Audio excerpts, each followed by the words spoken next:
Frères et sœurs en Christ, bonjour. En ce matin, nous nous retrouvons comme d'habitude pour poursuivre notre réflexion autour de la parole de Dieu, notre méditation, notre prière. Que cette parole ne reste pas lettre morte.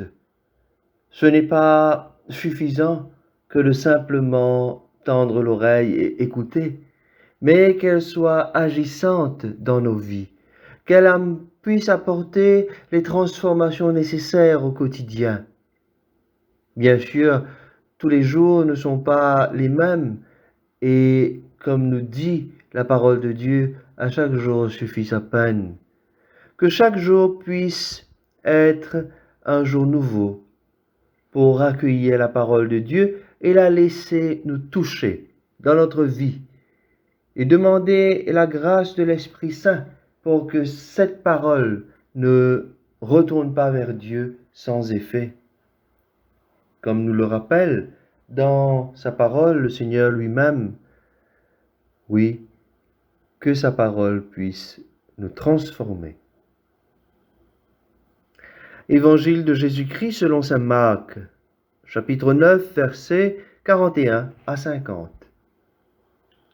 En ce temps-là, Jésus disait à ses disciples, « Celui qui vous donnera un verre d'eau au nom de votre appartenance au Christ, amen, je vous le dis, il ne restera pas sans récompense.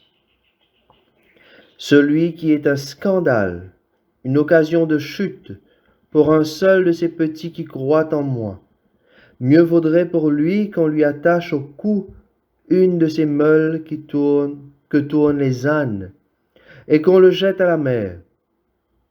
Et si ta main est pour toi une occasion de chute, coupe-la. Mieux vaut pour toi entrer manchot dans la vie éternelle que de t'en aller dans la géhenne avec tes deux mains, là où le feu ne s'éteint pas. Si ton pied est pour toi une occasion de chute, coupe-le.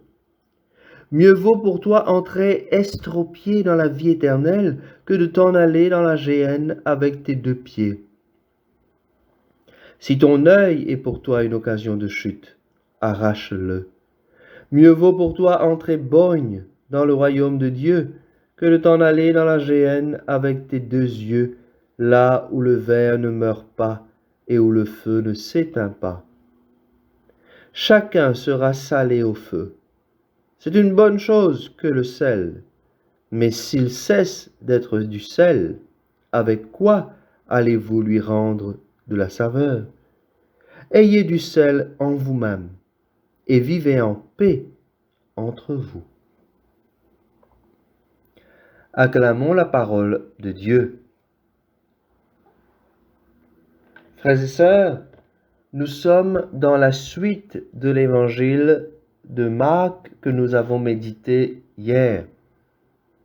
Rappelez-vous, Jésus a invité ses disciples à l'ouverture, accueillir l'autre dans ce qu'il est, surtout quand il est différent de nous. Et ce matin, dans cette suite, Jésus parle de ces petits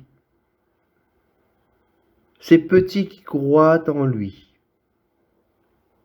Les petits sont tous ceux et celles qui suivent Jésus dans une foi et une confiance totale.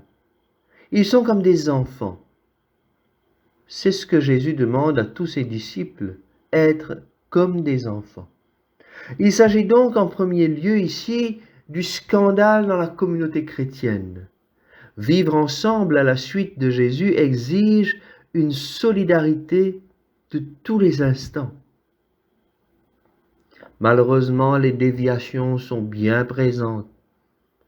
Ce sont des scandales car la foi et la confiance des frères et sœurs sont amoindries ou détruites par ces comportements.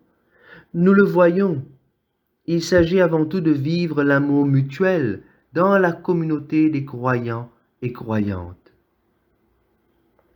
Et Jésus va plus loin. Il met en cause aussi le comportement moral des individus et des personnes. Lorsqu'il identifie des sources de péché, comme la main, les pieds ou les yeux, il indique une voie implacable pour y faire front. Il demande de s'en séparer. Et Saint Jacques, dans la première lecture, est tout aussi directe. Vos richesses sont pourries, vos vêtements sont mangés par les mites, votre or et votre argent sont rouillés. Vous avez recherché sur la terre le plaisir et le luxe.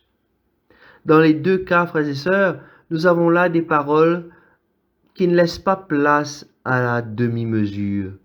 Ce sont des paroles interpellantes, considérant le cheminement humain. Il est normal de voir ici un idéal qui est proposé. Il ne faut pas prendre ces paroles au pied de la lettre. Jésus, dans son action concrète, l'a compris. Et à la femme adultère, par exemple, il va dire « va et ne pêche plus ». Il ne lui impose pas de peine.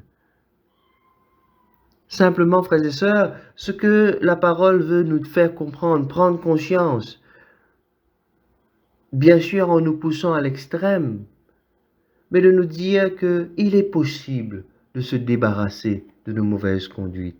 Même ces conduites qui nous collent à la peau, ces mauvaises conduites, ces mauvaises habitudes qui sont devenues comme une partie de nous, qu'on n'arrive plus à s'en débarrasser. Jésus nous dit, il faut un peu d'effort. Un peu d'effort. Ça va nous coûter.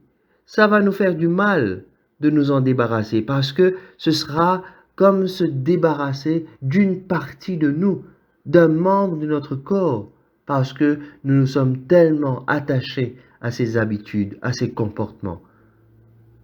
Et pourtant, il faut bien s'en débarrasser pour pouvoir être libre, libre pour vivre dans l'amour de Dieu et dans l'amour du prochain. Ce n'est pas facile pour ce père de famille qui rentre fatigué de son travail et qui est toujours sur les nerfs et qui est toujours à faire des colères excessives. Et pourtant, cela fait partie de lui. C'est devenu comme une habitude, un trait de son caractère. Mais Jésus l'invite à se débarrasser de cela.